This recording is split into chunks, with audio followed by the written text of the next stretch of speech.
Weekly Stories by Fathom 23/11/2023. Good morning and happy Thanksgiving.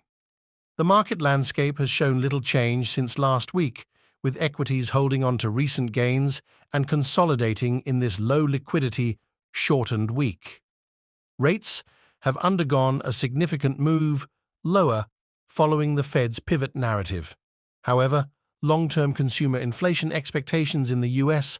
are slowly rising, reaching 3.2% in the Michigan survey, indicating a potential entrenchment of inflation expectations in society.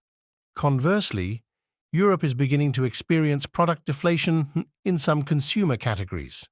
If the energy situation improves, there's a possibility of consumer price index printing around zero in the next 6 months, which could simplify the task for the ECB.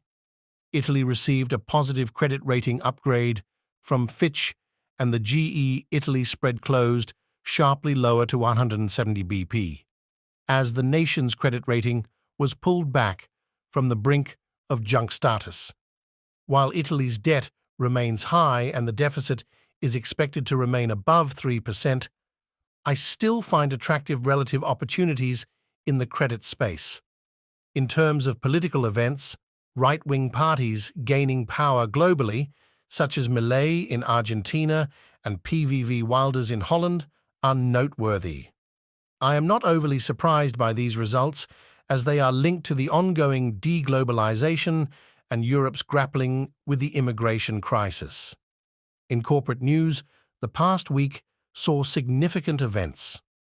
Nvidia posted stellar results that were met with a bit of skepticism, as the exposure to China via Singapore exports is increasing despite the sales ban, and the absolute amount of sales growth is unsustainable beyond 2 years. But the company is simply a beast in capturing the technological new waves in their making. Bayer faced a substantial stock decline due to a promising drug loss and the reopening of ongoing U.S. lawsuits against its pesticide business.